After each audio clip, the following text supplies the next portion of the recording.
இன்றைக்கி பார்த்திங்கன்னா மீன ராசிக்கு இந்த 2026 வருஷத்தில் நடக்க போகிற 5 முக்கிய நிகழ்வுகள். இந்த 5 விஷயம் உங்களுக்கு இயற்கையாக நடக்கப் போகுது. கோச்சார கிரகங்கள் சப்போர்ட்டாக இருக்குது. அப்போ இதை நம்ம வேகப்படுத்திக்கிட்டோம், அதிகப்படுத்திக்கணும் அப்படிங்கிறது. முழுசாக படிக்கின்ற ஆர்வம் அதிகரிக்கும். எந்த ஏஜ் குரூப்பாக இருந்தாலும். இந்த வயசில் எப்படி சார் படிக்கிறது? புது டெக்னாலஜி கால மாற்றத்துக்கு ஏற்ப தன்னை அப்டேட் செய்து கொள்ள தக்க ராசி இந்த ராசிங்க. இது சொன்னது ஆமாங்க, எல்லா விஷயம் அப்படி. அப்போ சம்பளம் எவ்வளவோ அதை விட வேலை அதிகமாக செய்கிற மாதிரி இருக்குது. இதை நான் மைனஸ்ன்னு எடுக்கிறத விட ஃபஸ்ட்டு ப்ளஸ்ஸாக எப்படி எடுக்கிறேன்னா, உங்களுக்கு வேலை இருக்குது, நிறைய பேத்துக்கு வேலை போகுதுன்னு சொன்னாங்க. உங்களுக்கு அப்படி போகாது. வேலை போனாலும் டக்குன்னு வேறு பக்கம் பிடிக்கிற மாதிரி வந்துடும். கோயில் பரிகாரம், சின்ன சின்ன பரிகாரம் செய்தாலே சக்ஸஸ் பற்றி நீங்கள் பேசவே இல்லையே. முதல்ல உங்களுக்கு திருமணம் இருக்குது, அதை நீங்கள் கன்ஃபியூஸே பண்ணிக்கூடாது. ஏன்னா ஜூனுக்கு பின் தான், ஜூனுக்கு முன் வரைக்கும் தொழில், வேலை, வருமானம் சார்ந்த வேலைகள் ஓடும். அதற்கு முன்னாடி திருமணம் சம்மந்தப்பட்டு நம்ம உறுதி கொடுக்க முடியாதுங்க. நீங்கள் இருக்குங்கிறீங்க, இல்லைங்கிறீங்க, அந்த மாதிரி. ஆனால்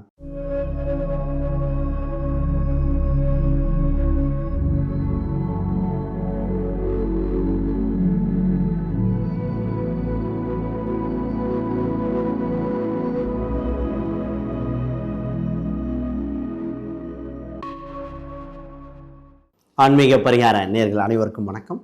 நான் உங்கள் ஸ்ரீ சுபம் விஜயகுமார். இன்றைக்கி பார்த்திங்கன்னா மீன ராசிக்கு இந்த 2026 வருஷத்தில் நடக்க போகிற 5 முக்கிய நிகழ்வுகள். இந்த 5 விஷயம் உங்களுக்கு இயற்கையாக நடக்கப் போகுது. கோச்சார கிரகங்கள் சப்போர்ட்டாக இருக்குது. அப்போ இதை நம்ம வேகப்படுத்திக்கிட்டோம், அதிகப்படுத்திக்கணும் அப்படிங்கிறதுக்காக பார்க்குறோம். ரைட். முதல்ல புதுசாக பார்க்குறவங்க சப்ஸ்கிரைப் பண்ணிக்கோங்க. கேள்விகள், சந்தேகம்னா பார்த்துட்டு கமெண்ட் பண்ணுங்கள். மீன ராசி, இந்த ராசிக்கு முதல் நல்ல விஷயம் என்ன, ஞானமுள்ள ராசியில் மீன ராசி. காலபுருஷனுக்கு 12ஆம் இடம். இந்த இடத்துல குருவருளும் திருவருளும் இணையப்பெற்ற இது. குருவருள் திருவருள் புரியலையே அப்படின்னு இருக்கும்.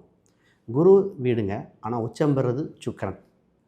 ஏதான் இந்த இடத்துல குரு அப்படின்னாலே ஞானம், நாலேஜபிள் இவ்வளோ இருக்கும், செல்வ கடாட்சம் இருக்கும். அப்போ இந்த ராசியில் சுக்கிரன் ஏதோ ஒரு வகையில் தொடர்பு பெற்றால் நாலேஜை மணியாக மாற்றக்கூடிய அம்சம் உண்டு. அது இயற்கையாக இந்த ராசிக்கு உண்டுங்க.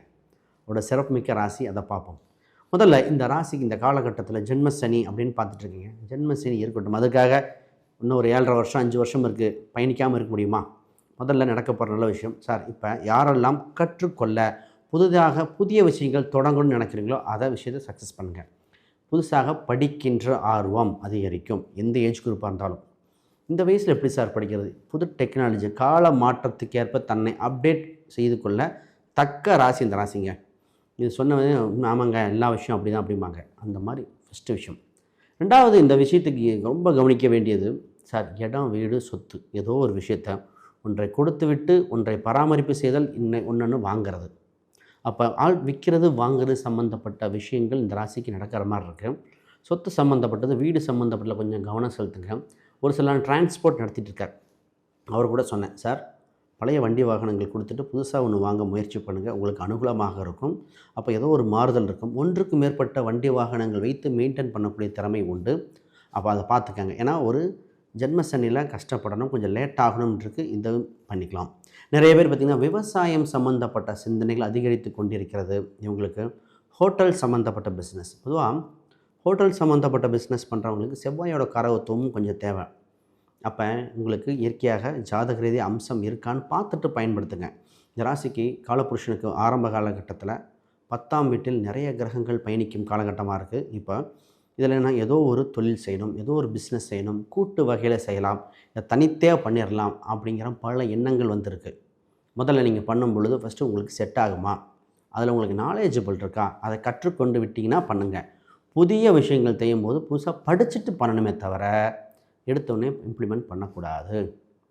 ஆனால் இந்த நேரத்தில் தான் பல ஆப்பர்ச்சுனிட்டிகள் வரும். தவறு விட்டுருமோ, இதோ அதுவான்னு தோணும். அதாவது எஃப்எம்ஓன்னு சொல்லுவாங்க, ஃபியர் ஆஃப் மிஸ்ஸிங் அவுட். அந்த மாதிரி ஃபீல் பண்ண வேண்டாம். காலம் கனியும். அது மாதிரி பொறுமையாக செயல்படுத்துங்க. இந்த நேரத்தில் தான் நிறைய பேர் அட்வைஸ் கொடுப்பாங்க, அதை பண்ணுங்க, பார்த்து பண்ணணும். இதில் வேலை வேலை எப்படி இருக்கும்? பொதுவாக இந்த நேரத்தில் உங்கள் ராசிக்கு 6ஆம் இடத்தில் கேது பகவான் சஞ்சாரம் செய்கிறார். உங்கள் ராசியிலே பார்த்திங்கன்னா சனி பகவான். அப்போ வேலை உண்டு, ஆனால் வேலையில் கொஞ்சம் எக்ஸ்ட்ரா ஒர்க் உண்டு. அப்போ சம்பளம் எவ்வளவோ அதை விட வேலை அதிகமாக செய்கிற மாதிரி இருக்குது. இதை நான் மைனஸ்ன்னு எடுக்கிறத விட ஃபஸ்ட்டு ப்ளஸ்ஸாக எப்படி எடுக்கிறேன்னா, உங்களுக்கு வேலை இருக்குது, நிறைய பேத்துக்கு வேலை போகுதுன்னு சொன்னாங்க. உங்களுக்கு அப்படி போகாது. வேலை போனாலும் டக்குன்னு வேறு பக்கம் பிடிக்கிற மாதிரி வந்துடும். கோயில் பரிகாரம், சின்ன சின்ன பரிகாரம் செய்தாலே சக்ஸஸ் பண்ணுற மாதிரி இருக்குங்க. நிறைய பேர் வெளிநாடு முயற்சி பண்ணுறவங்க, வெளியூர் மாநிலம், வெளியூர் ட்ரை பண்ணுறவங்களுக்கு சக்ஸஸ் ஆகக்கூடிய வாய்ப்புகள் அற்புதமாக இருக்கின்றன இந்த ராசிக்கு. ஒரு ராசிக்கு 6ஆம் இடத்துல கேது பகவான் இருக்கும்போது என்னென்னா, டாக்குமெண்டேஷன், ரூல்ஸ் அண்ட் ரெகுலேஷன் இதெல்லாம் பர்ஃபெக்டாக மெயின்டைன் பண்ணாலே போதும். டாக்குமெண்ட்டை கரெக்டாக மெயின்டைன் பண்ணுற மீனம் ஜெயித்து கொண்டே இருக்கும்.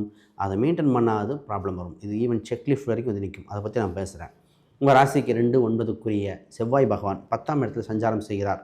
பின்னர் லாபஸ்தானத்தில் உச்சம் பெறுவார். உச்சம் பெறும்போதெல்லாம் சொல்லுவேன், சார் எல்லா விஷயத்தையும் முயற்சி பண்ணிடுங்க. பொருளாதார ரீதியாக, பணம் ரீதியாக வர வேண்டிய பணத்தை முயற்சி செய்யணும். உங்களுக்கு சம்பளம் அதிகமாக கேட்கக்கூடிய வாய்ப்பு இருந்தால் கேட்டுருங்க. பிஸ்னஸில் ஆல்ரெடி போயிட்டுருக்க பிஸ்னஸில் நெகோசியேஷன் கேட்க பாருங்கள். ஒரு இடத்துல தயாரித்து இன்னொரு இடத்துல சேல்ஸ் பண்ணுறவங்க, அப்போ உங்களுக்கு 2-3 ஆப்பர்ச்சுனிட்டி கிடைக்கும் பை அண்ட் செல்லில். அதெல்லாம் இம்ப்ளிமெண்ட் பண்ணுங்கன்னு சொல்லுவேன். அப்போ ஒரு பொருளாதார உயர்வுக்கு இயற்கையாக உண்டு. வாக்கு பலிதம் நேரத்தில் சொன்னதெல்லாம் நடக்கிற மாதிரி இருக்கும். ஆனால் நல்ல வார்த்தையாக பயன்படுத்தணும். குடும்ப உறவுகளில் பார்த்திங்கன்னா ரொம்ப நாளாக இந்த ராசி ரொம்ப கஷ்டப்பட்டீங்க. ஒரு சில கோபம் பர்ஸ்ட் அவுட் ஆனதும் சரி, இன்னுங்க எது முன்னால் டிலே ஆகுதுன்னு. ஆனால் ஃபீனிக்ஸ் பறவை சொல்லுவோம், சாம்பலிலிருந்து மீண்டு வந்ததுன்னு சொல்கிற மாதிரி இந்த கஷ்டத்துலேருந்து மீண்டு வர காலம் கனிந்து விட்டன. இதை பற்றி இன்னும் பேசுவோம். அதற்கு முன்னாடி யாருக்காவது ஜாதகம், பிரசன்னம், வாஸ்து, நியூமராலஜி இது மாதிரி பார்க்கணுன்னா இந்த ஸ்க்ரீனில் தெரிகிற இந்த எண்களுக்கு தொடர்பு கொள்ளுங்கள். உங்களுக்கு நான் ஒரு விஷயம் புக்கு ஒன்று பப்ளிஷ் பண்ணியிருக்கேன், modern paths exploring Vedic astrology for today. இது பார்த்திங்கன்னா வேதிக் அஸ்ட்ராலஜியில் ப்ராக்டிக்கல் கைடு மாதிரிங்க. ஃபண்டமெண்டல் வந்து ஸ்டெப் பை ஸ்டெப்பாக எக்ஸ்ப்ளனேஷன் கொடுத்து டிவிஷனல் சார்ட், அதாவது கிரகங்கள், நட்சத்திரங்கள், அதோட சூட்சமங்கள், அதோட பலாபலன்கள், கிரக சேர்க்கைகள், கோச்சார கிரகங்கள், டிவிஷனல் சார்ட், தசாபுத்தி இப்படி வேலை செய்கிறது, அப்படியே ஸ்டெப் பை ஸ்டெப்பாக எக்ஸ்பிளைன் பண்ணியிருக்கேன். இது அமேசான், ஃப்ளிப்கார்ட், கூகுளில் இருக்குது. சர்ச் பண்ணி பாருங்கள், ரிவ்யூ பார்த்துட்டு கூட வாங்க. மிகுந்த பல டவுட் இருந்தால் இந்த எண்கள் கூட கேளுங்க, ஹெல்ப் பண்ணுவாங்க. இப்போ சார் திருமணத்தை பற்றி நீங்கள் பேசவே இல்லையே. முதல்ல உங்களுக்கு திருமணம் இருக்குது, அதை நீங்கள் கன்ஃபியூஸே பண்ணிக்கூடாது. ஏன்னா ஜூனுக்கு பின் தான், ஜூனுக்கு முன் வரைக்கும் தொழில், வேலை, வருமானம் சார்ந்த வேலைகள் ஓடும். அதற்கு முன்னாடி திருமணம் சம்மந்தப்பட்டு நம்ம உறுதி கொடுக்க முடியாதுங்க. நீங்கள் இருக்குங்கிறீங்க, இல்லைங்கிறீங்க அந்த மாதிரி. ஆனால் ஜூனுக்கு பின் ஏன் நடக்கும்னா, உங்கள் ராசி அதிபதி உச்சம் பெறுவார். உங்கள் ராசியையும் உங்கள் சனி பகவான் இருக்கிறதையும் குரு பார்க்கும் பொழுது, குரு பார்க்க கோடி நன்மை, ஒரு அது நிவர்த்தி ஸ்தலம் மாதிரி எல்லா மைனஸும் தரும். இது திடீர்னு வரும், சார் இதில் பரிவர்த்தனை யோகம் வேலை செஞ்சிருமா, அது பல கன்ஃபியூஷன் வரும். பரிவர்த்தனை யோகம் செஞ்சால் லக்னத்துக்கு குரு வந்துட்டு போகிறாரு. ஆக மொத்தம் திருமணம் சம்மந்தப்பட்டது முத்தான வாய்ப்பாக இருக்கும். நிறைய பேர்த்துக்கு பார்த்திங்கன்னா, சார் ஒரு சில வாழ்க்கையில் முன் கசப்பு ஏற்பட்டு 2வது திருமணம் நடக்குமான்னு எதிர்பார்த்தவங்களுக்கு கூட திருமண வாய்ப்பு உண்டு. அப்போ இந்த ராசிக்கு திருமணம் என்ற ஒரு இதாக இருக்குது. திருமணம் சம்மந்தப்பட்டது பார்த்திங்கன்னா ஒரு முக்கியமானது இருக்கணும். எங்கே கல்யாணம் வைக்கணும் அப்படிங்கிறது ஆண் ஊர்லையா பெண் ஊர்லையா, இது ரொம்ப முக்கியம். இதை மட்டும் கரெக்டாக டிசைட் பண்ணிக்கங்க.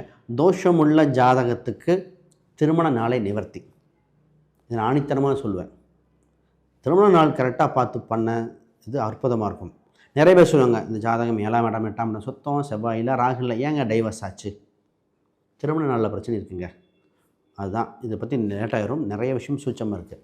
சார் இப்போ நிறைய பேர் பார்த்திங்கன்னா அந்த கடனில் தத்தளித்து கொண்டு இருக்கும், கடன் கொடுத்த பணத்தை வாங்க முடியாமல் தத்தளித்துட்டு இருக்கிற மீனராசின்னு சொல்லுவோம். பொதுவாக உங்களுக்கு மதிக்கின்ற பணம் சிறுக சிறுக தான் வாங்கணும். உங்கள்கிட்ட அது லீகலாக வாங்க முடிஞ்சால் தான் வாங்க முடியுது. ஒரு சிலருக்கு கொடுத்த பணம் அது ரொம்ப தாமதமாக தான் வர மாதிரி இருக்குது. அதற்கு பரிகாரமாக இந்த ராசிக்கு சார் கொடுத்த பணம் வரணும், ஜெயிக்கணும், சர்ப்பம் சம்பந்த வழிபாடு, புற்றுக்கள் வழிபாடு, பாம்பு சம்பந்தப்பட்ட வழிபாடு, இதை வழிபாடு செய்யும் பொழுது நிச்சயமாக கொடுத்த பணம் வரும். இதுக்கு நான் ரீசெண்டாக ஒருத்தர் கொடுமுடி கொடுத்துருந்தேன். கொடுமுடியில் மகுடேஸ்வரர் தரிசனம் செய்துவிட்டு வாருங்கள், அங்கே பிரம்மா இதெல்லாம் இருக்குது, அங்கே வழிபாடு பண்ணும்போது பணம் வருகின்ற அமைப்பு உண்டு. ஹெல்த்தை பற்றி தான் இந்த ராசி ரொம்ப கவலைப்பட்டுருக்கு. பயம் வருதா இல்லையோ, அது வந்துடுமோ இது வந்துடுமோ, பிளட் கவுண்ட் மாறுதோ, பிளட்டு ஃப்ளோ மாறுதோ, ஆக மொத்தம் குடும்பத்துக்கு ஏதோ ஒரு மருத்துவ செலவு பண்ணிகிட்டே தான் இருக்கீங்க. உங்களுக்கு பயம் என்ற உணர்வு இருக்கிறது. அதை வெளி காட்டாமல் நீங்கள் அது துணிந்து செயல்பட வேண்டிய நேரம். சனிச்சந்திரன் இந்த புனர்ப்பா வேலை செய்கிற மாதிரி இருக்கும். ஃபஸ்ட்டு ஒரு தடை ஏற்பட்டு பின்னாடி நடக்கிற சக்ஸஸை கொடுத்துருங்க. இதுக்கு இறை வழிபாடு நீங்கள் செஞ்சேதாகணும். இதற்கு ஒரு முறை ஒரு கோயில் கும்பாபிஷேகம் எங்கே நடக்குதோ அதற்கு அன்னதானத்துக்கு சிறு உதவி பண்ணுங்கள், முதல் பாயிண்ட். 2வது காவல் தெய்வ கோயில்கள், எல்லை தெய்வ கோயில்கள் இதெல்லாம் இருக்கும். ஒரு பராமரிப்பு இல்லாத கோயிலுக்கு உங்களால் முடிஞ்ச உதவி செய்யுங்கள், உங்களை இது பண்ணுவாங்க. ஏன்னா நிவர்த்தி பண்ணுறது. சனினாலே அழுக்கு பழசுன்னு அர்த்தம். உங்கள் வீட்டில் இருக்கிற பழைய துணி வகைகள், பழைய விஷயம், பழைய செருப்பு, வீட்டில் நிறைய பழைய புரிஞ்சிருக்கும் அத்தையும் அப்புறப்படுத்துங்கள். இந்த சனி உங்களுக்கு யோக சனியாக மாற்றி கொடுக்க இறைவன் காத்திருக்கார். அனைவருக்கும் வணக்கம், வாழ்த்துக்கள்.